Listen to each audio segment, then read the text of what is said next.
Hello friends, once again मैं हुज़ैब और आप देख रहे हैं ट्रैवलर 777। आज मैं आपको यूरोप के खूबसूरत कंट्री के बारे में इंफॉर्मेशन दूंगा और आपको बताऊंगा कि आप इस कंट्री में कैसे जा सकते हैं और इस कंट्री का वीज़ा आप कहां से अप्लाई कर सकते हैं। तो और इसके वीज़ा की क्या क्या रिक्वायरमेंट है। तो इस कंट्री का नाम है basically Serbia, Republic of Serbia. इससे पहले कि हम अपनी वीडियो की तरफ चलें, आप दोस्तों से एक रिक्वेस्ट है, जिन्होंने अभी तक हमारे चैनल को सब्सक्राइब नहीं किया तो प्लीज़ इसको सब्सक्राइब कर लें और साथ में बने बेल आइकन को प्रेस करके ऑल नोटिफिकेशन पर क्लिक कर दें। इसका फ़ायदा ये होगा कि हमारी नेक्स्ट आने वाली वीडियो का नोटिफिकेशन सबसे पहले आपको मिल जाएगा। बहुत शुक्रिया। तो चलते हैं अपनी वीडियो की तरफ। सर्बिया जो कि एक बहुत खूबसूरत कंट्री है और इसका कैपिटल है बेलग्राड। सर्बिया की पॉपुलेशन है 6.9 मिलियन, यानी 6.9 मिलियन इसकी पॉपुलेशन है। और सर्बिया जो है वो अपना बॉर्डर शेयर करता है हंगरी के साथ, रोमानिया के साथ, बुल्गारिया के साथ, मैसेडोनिया के साथ, कोसोवो, मोंटेनेग्रो, बोस्निया हर्जेगोविना और क्रोआतिया के साथ। इन सारे कंट्रीज़ के साथ इसका बॉर्डर लगता है। अगर आपका इत्तेफाक हो वहाँ पे जाने का तो आप देखेंगे कि कितना खूबसूरत कंट्री है।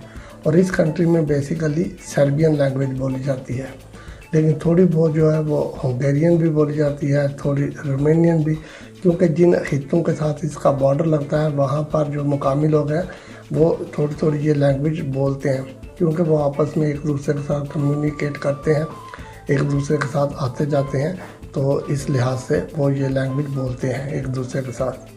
और ये है कि अगर आप वहाँ पे जाएंगे तो आप इंग्लिश में कम्युनिकेट कर सकते हैं अगर आप विज़िट के लिए इस कंट्री में जाना चाहते हैं तो। और इस ये जिस तरह मैंने बताया कि ये यूरोप में है लेकिन शेंजन में नहीं है। अगर आप इस कंट्री में जाएंगे तो आपके पास सर्बिया का वीज़ा होगा। तो इसका मतलब है कि आप सिर्फ सर्बिया का ही विज़िट करेंगे, आप सर्बिया से बाहर नहीं जाएंगे, क्योंकि अगर सर्बिया से आप बाहर जाना चाहते हैं किसी और कंट्री में तो आपको उसका वीज़ा लेना पड़ेगा। हाँ, अगर आपके पास शेंजन वीज़ा हो तो फिर आप जो है जो यूरोप के दूसरे कंट्रीज़ हैं उनका विज़िट कर सकते हैं, क्योंकि वो शेंजन कंट्रीज़ में आते हैं। ये यूरोप में आता है, ये यूरोप का मेंबर है, शेंजन का मेंबर नहीं है, तो इसलिए आप जो है आप इस कंट्री का विज़िट कर सकते हैं। तो बाकी ये है कि अगर आप इस कंट्री में जाना चाहते हैं तो इसके वीज़ा की जो रिक्वायरमेंट है वो मैं आपको बता देता हूँ। सबसे पहले तो आपके पास एज़ यूजुअल आपका वैलिड पासपोर्ट होना चाहिए, जिसकी मिनिमम जो है 6 मंथ वैलिडिटी हो। साथ में आपके पास 2 पासपोर्ट साइज पिक्चर होनी चाहिए जो वाइट बैकग्राउंड वाली हो। उसके अलावा आपके पास एप्लीकेशन फॉर्म हो जिसको आपने फिल करना है और उसके बाद आपने उसके ऊपर साइन करने हैं। आपके पास एयर टिकट की रिजर्वेशन हो, और वो जो एयर टिकट की रिजर्वेशन हो वो राउंड ट्रिप होती है, क्योंकि आप विज़िट पे जा रहे हैं तो रिटर्न टिकट आपके पास होनी चाहिए। होटल की कंफर्मेशन होनी चाहिए आपके पास, और इसके अलावा आपके पास ट्रैवल इंश्योरेंस यानी मेडिकल इंश्योरेंस होनी चाहिए जो कि 30,000 यूरोज़ को कवर करती हो। तो ये चीज़ें आपके पास होनी चाहिए। इनके अलावा जो है जो मेन चीज़ आपको एक और चाहिए वो है इन्विटेशन लेटर। अगर आप सर्बिया जाना चाहते हैं तो आपके पास इनविटेशन लेटर होना चाहिए। वो तो यहाँ तो कोई सर्बिया का बंदा हो जो आपको इनविटेशन लेटर भेज दे, या फिर वहाँ पे कोई ऑर्गेनाइजेशन हो जो आपको इनवाइट करे, तो आप वहाँ पे जा सकते हैं। लेकिन अगर इनविटेशन लेटर, क्योंकि अगर आपका कोई वहाँ जानने वाला नहीं है सर्बिया में, तो फिर आप परेशान ना हो, इसका भी हल है, बहुत ईजी है। अगर आप पाकिस्तान से बिलोंग करते हैं या फिर आप यानी कि किसी और कंट्री में बांग्लादेश या किसी और कंट्री से बिलोंग करते हैं, तो आप चले जाएं जो याटा की रजिस्टर्ड ट्रैवल एजेंसी है, आप उनके पास चले जाएं। उनको आप बोलें कि आपको सर्बिया के लिए इनविटेशन लेटर चाहिए, तो वो इसका इंतज़ाम करके आपको दे देंगे। अब जो चार्जेस हैं, जो फ़ीस है, वो आपसे वो वसूल कर लेंगे। मुझे है नहीं इसका आइडिया कि कितनी वो फ़ीस वसूल करते हैं, लेकिन वो आपके लिए अरेंज कर देंगे। और अगर आपका कोई जानने वाला है या आप ऑनलाइन जो है किसी ऑर्गेनाइज के साथ आप कम्युनिकेट कर सकते हैं, चैट कर सकते हैं, उनसे पूछ लें तो वो आपको दे देंगे। और कुछ होते हैं वो बिल्कुल फ्री में आपको दे देते हैं।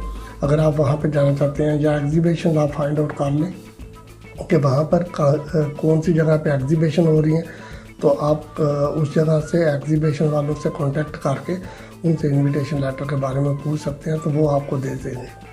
बाकी जो ट्रैवल इंश्योरेंस है वो मिनिमम 30,000 यूरोज़ को कवर करती हो, जिस तरह कि आपको पता है। दूसरी बात यह है कि सर्बिया की पाकिस्तान में कोई एम्बेसी नहीं है, जो कि अगर आप पाकिस्तान से सर्बिया का वीज़ा आप जो है वो अप्लाई करना चाहते हैं, तो फिर आपको ईरान में सर्बिया की जो एम्बेसी है, ईरान की कैपिटल तेहरान में, तो वहाँ पे आपको अप्लाई करना पड़ेगा। और ये वीज़ा जो है आपको वहाँ जाके अप्लाई करने की ज़रूरत नहीं है।